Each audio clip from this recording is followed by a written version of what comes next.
Baik, bismillahirrahmanirrahim. Alhamdulillah wassalatu wassalamu ala Rasulillah wa ala alihi washabihi wa ala waba'd. Baik, kita lanjutkan pembacaan kitab Kashfus Satir Syarah Dua Mitratul Nadir. Baik. Sekarang kita lanjutkan di halaman 183 ya, paragraf terakhir di Tahrir Mahallin Niza. Tahrir Mahalli An-Niza. Baik. Pembahasan yang sudah kita bahas di pertemuan sebelumnya, ini ada kaitannya dengan pembahasan sekarang. Di pertemuan sebelumnya kita sedang membahas tentang syarat dari muqaddimatul wajib. Muqaddimatul wajib itu berdasarkan tiga pendapat yang ada, kita pilih pendapatnya Ibnu Qudamah. Itu pendapat yang pertama yang mengatakan bahwasanya muqaddimatul wajib itu ya termasuk wajib juga, ya, entah dia itu sabab atau syarat. Ya, bentuk muqaddimatul wajibnya mau dia berbentuk sebab atau syarat, semuanya sama-sama dihukumi wajib sebagaimana wajib itu sendiri.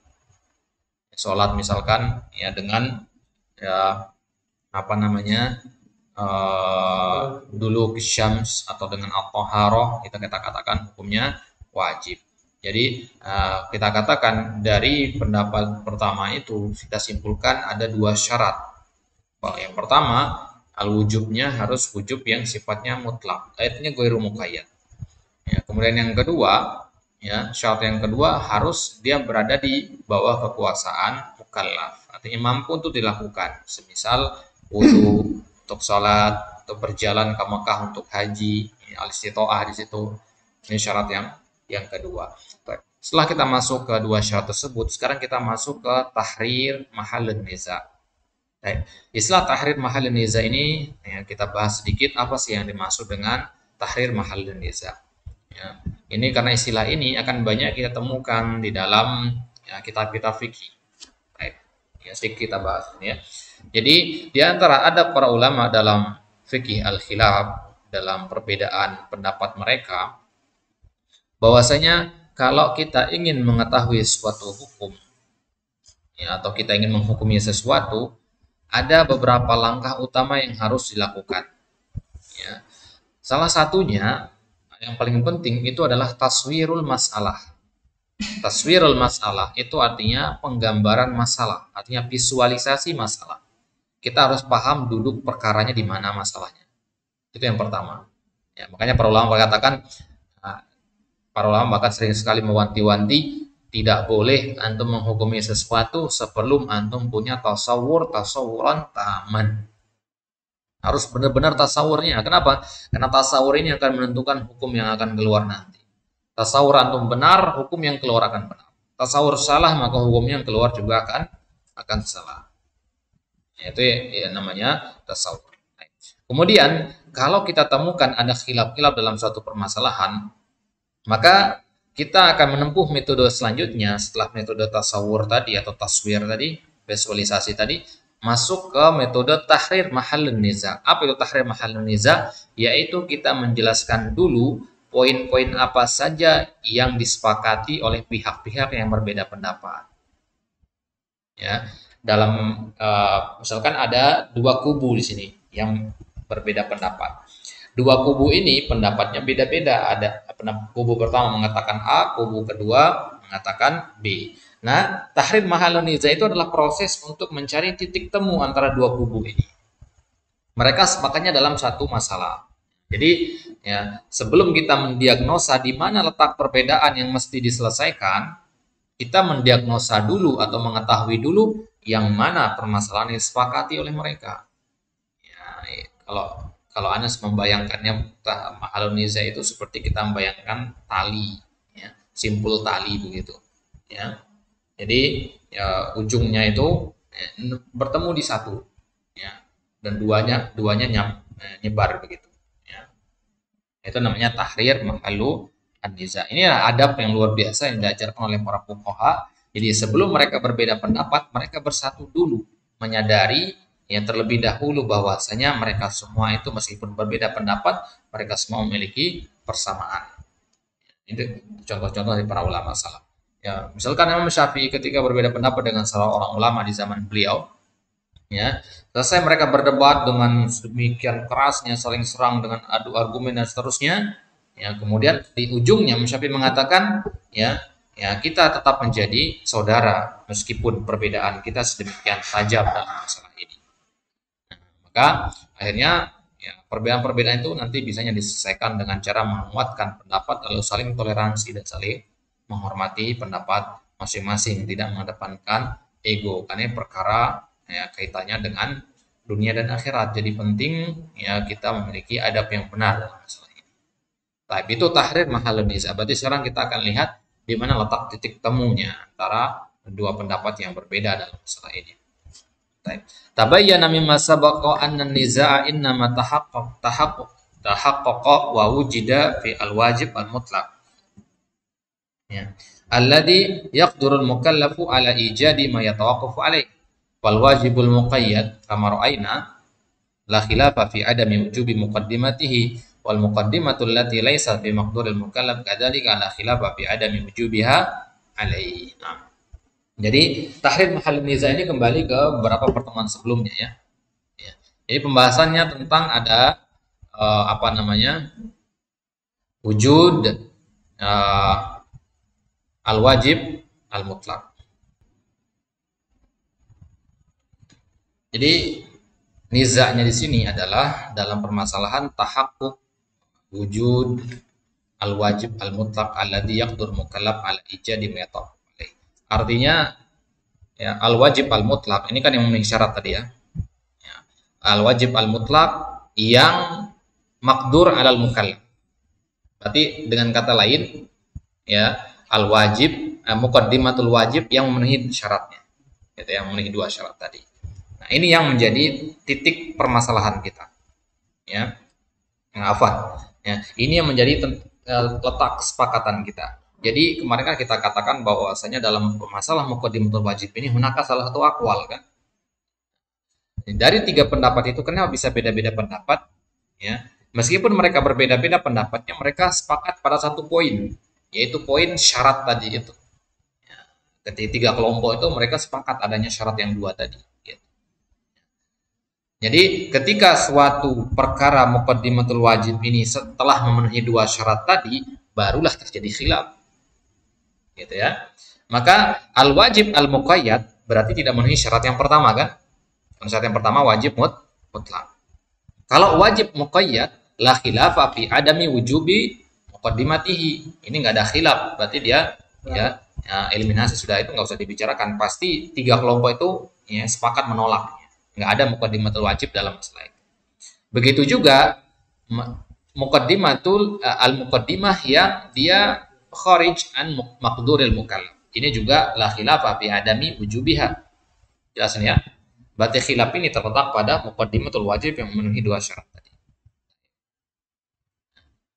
Kemudian i'tirad itu artinya bantahan ya. Artinya apa? Bantahan dari pendapat yang kita dukung di sini. Dan di sini kita mendukung pendapatnya Ibnu Qudamah ya, yang mengatakan bahwasanya ya, muqaddimatul wajib yakunu wajiban ya sawaun akana syarton am sababan.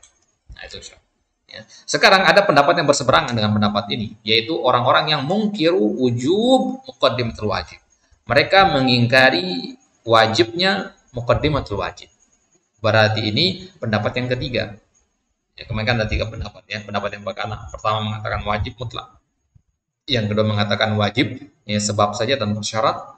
Pendapat yang ketiga mengatakan mau dia sebab mau syarat enggak wajib. Nah, ini pendapat yang ketiga. Cuman kemarin kan enggak disebutkan siapa ashabnya. Ya, al-qailnya siapa. Baik. Inna muqaddimatal wajib law kanat wajibatan.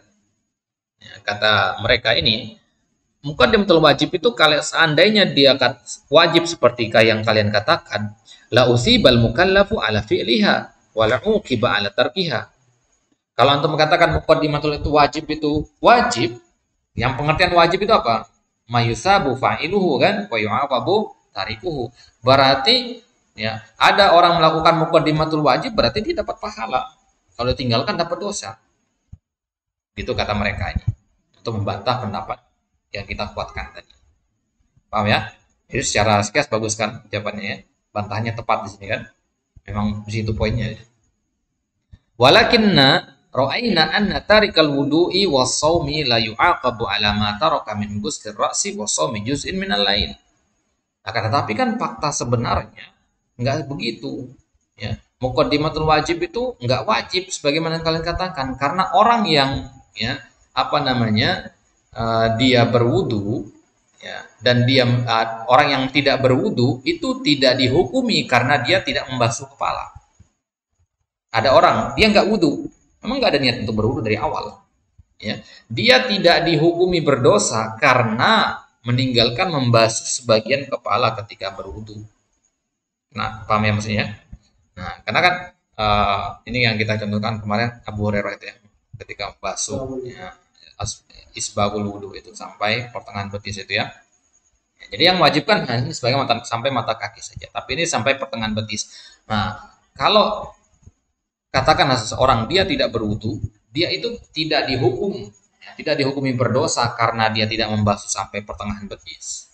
Dihukumnya karena tidak wudu, bukan karena tidak membasuh sampai pertengahan betis. Paham masalahnya nih ya? Ngerti kan? Ya. Wasaumi juz'in minal lail, begitu juga ya, orang yang tidak berpuasa itu tidak dihukumi berdosa ya, tidak dihukumi berdosa sampai tidak dihukumi berdosa karena dia meninggalkan atau menahan diri makan dan minum di sebagian dari waktu malam. Ihtiyaton ya, kita bahas ya. Tadi ya. Gimana aja? Maka Robert sini. Ya? Apa? Mazhab Syafi'i. Nah, itu yang ihtiyat itu kan mazhabnya Syafi'i. Nah, dalam masalah ini ya. Jadi berapa menit sebelum sahur itu dia sengaja nggak makan dan minum di situ. Nah, kalau ada orang nggak puasa, ya itu dia dihukumi berdosa karena tidak berpuasa, bukan karena dia ya meninggal, bukan karena dia makan dan minum beberapa menit sebelum sahur gitu. Kan nah, gimana ya logikanya, nggak mungkin karena itu dihukumnya gitu kan. Ya. Orang yang tidak sholat ya dihukumi berdosa karena tidak sholatnya, bukan karena tidak wudunya gitu kan. Nah, ya. Tapi kalau antum katakan muqaddimatul wajib itu wajib juga, berarti kan dapat pahala dan dapat dosa juga kalau ditinggalkan. Ya, berarti kalau ada orang sholat ya dan sebelumnya dia berwudu, berarti dia dapat pahala wudu juga. Ya, sebaliknya kalau ada orang nggak sholat, ya, maka dia dihukumi berdosa. Yang pertama berdosa karena nggak sholat, yang kedua berdosa karena nggak wudhu. Gitu maksudnya. Di pahalanya satu, pahalanya dua, dosanya dua. Kalau dikerjakan dua-duanya dapat pahala, tinggalkan dua-duanya dapat dosa. Gitu. Tapi kan bukan seperti itu masalahnya. Ya, ai annas thawaba innama yakunu ala mujmalil wudu'i was-shaum. Tapi kan pahala itu yang kita tahunya itu kan secara mujmal saja, secara global, berlaku untuk wudu dan puasa. Bukan hanya membasuh sebagian kepala saja atau membasuh sebagai sampai pertengahan betis saja, tapi semua bagian wudu itu dapat pahala. Itu yang dihukumi berpahala, bukan hanya sebagian saja. Wal iqab ala tarkiha, begitu juga hukumannya. Ya, dosanya itu tidak berlaku karena meninggalkan satu basuhan itu saja, tapi karena meninggalkan keseluruhan wudhu itu. Ya bayangin kalau orang tidak berwudhu, ya dia dihitungnya ada berapa gerakan wudhu itu di situ hitung sebanyak itu hitungan dosanya. Ya, akhi antum kenapa nggak wudhu? Berdosa antum. Ya, dosanya berapa? Dosanya sebanyak gerakan yang antum tinggalkan dalam berwudhu. Kan nggak begitu. Orang yang tidak berwudu itu dosanya satu karena dosa tidak wudu, tidak dipecah-pecah gitu. Ya, tidak dipecah-pecah. Ya sama seperti ya pasal berlapis lah kalau dalam aturan perundang-undangan kita ya. Baik. Walam yarid anis syari' ma yadullu ala uqubati tarki juz'in min ra'si aw tarki shaumi juz'in min al-lail bi khususihima. Karena tidak ada dalam syariat yang mengatakan ada dosa bagi orang yang meninggalkan membasuh sebagian kepala atau meninggalkan puasa sebagian dari malam hari itu secara spesifik nggak ada. Padahal lana dzalika ala annahuma laisa biwajibain. Ini menunjukkan berarti keduanya tidak wajib. Baik. Ini i'tirad mereka. Sekarang bagaimana kita membantahnya? Ini secara sekilas kan pendapat mereka bagus sekali. Sekarang bantahan dari kita, balasan kita, inna sawaba yatafawatu bikatratit ta'abi wan nasabi. Pahala itu yatafawat mana yakhtalib bikatratit ta'ab. Ya, sebanding dengan at-ta'ab, dengan kesulitan dan kesusahannya. Ya, maka kita katakan bahwasanya ya, al-ajru ala qadril masyaqqah. Ya, al-ajru ala qadril masyaqqah. Fasawabul qarib minal masjid awil baitil haram laisa kasawabil ba'idi anhuma. Ya, kita yang berhaji dari Indonesia ke Mekah itu pahalanya lebih besar daripada orang yang haji dari Madinah langsung ke Mekah. Ya. Fal ba'idu anhuma sawabuhu a'zam li'idhami masyaqqatihi fil wusul ilaihima. Kenapa? Masyaqqahnya lebih besar, kesulitannya lebih besar, harga tiketnya lebih mahal, biaya lebih banyak, ya, waktu yang lebih banyak dibutuhkan, maka pahalanya justru lebih besar. Wasawabu yazidu bi ziyadatil amali fil wasilah, maka pahala itu bertambah setara dengan atau sejajar dengan bertambahnya amalan dalam wasilah itu. Semakin panjang banyak wasilahnya, semakin banyak pahalanya. Wa amma adamul iqab fa innal mukallafa innama yu'aqabu ala tarkil wudu'i was shaum. Adapun adamul iqab fa innal mukallaf innama yu'aqab ala tarkil wudu'i was shaum. Orang yang tidak berwudu dan tidak saum itu dihukumi memang berdosa. Wala yutawazza'ul iqabu ala ajza'il fi'il. Tapi hukuman itu secara global tidak dipecah-pecah. Ya, di dalam bagian-bagian dari fi'il itu tidak. Ya. Jadi ya, orang yang tidak berwudu itu dihukumi berdosa karena tidak wudu, bukan karena tidak kumur-kumur, bukan karena tidak membasuh muka, bukan karena tidak membasuh kaki ketika wudu, tapi secara keseluruhan saja. Faqad yadkhulu adamu ghusli juz'in min ar-rasi wa adami imsak juz'in min al-lail fil iqabil mujmal ala tarkil wudu'i was-shaum. Nah, ini bantahan kita. Berarti ya mentah pendapat mereka tadi mengatakan bahwasanya ya kalau untuk mengatakan apa namanya muqaddimatul wajib itu wajib, berarti ya mendapatkan pahala orang yang mengerjakannya dan mendapatkan dosa. Nah, memang benar mendapatkan pahala dan mendapatkan dosa kalau meninggalkannya, tapi itu pahalanya ya tafawat, ya berbeda-beda tingkatannya. Ya, kesalahan pendapat bantahan mereka itu tadi adalah memukul sama rata pahala dan dosa itu. Setiap orang dihukumi sama pahala dan dosanya. Pahala orang yang melakukannya dihukumi semua sama bagaimanapun keadaan dan kondisinya. Ya, begitu juga dosa orang yang meninggalkannya dihukumi sama semua, tidak. Ya, satu poin yang mereka lupakan di situ bahwasanya pahala itu ya berbanding lurus dengan tingkat kesulitan dari amal. Meskipun amal ibadahnya sama, tapi wasilah menuju amalan itu berbeda-beda, maka perbedaan wasilah itulah yang menentukan perbedaan jumlah pahalanya. Ibadah yang dikerjakan sama-sama pergi ke masjid untuk sholat jamaah. Tapi karena jarak rumahnya lebih jauh, dia butuh berkendara, dia butuh biaya untuk pergi ke masjid, maka tentu ini pahalanya lebih besar dibandingkan yang rumahnya dekat dari masjid karena ya, li adami al-masyaqqah. Baik. Berarti mereka berpendapat bahwasanya insaf di sisi itu kalimat dua itu. Pendapat yang berapa yang membantah tadi? Kalau mereka ini kan mengingkari adanya muqaddimatul wajib secara umum. Berarti bagi mereka itu muqaddimatul wajib itu nggak ada.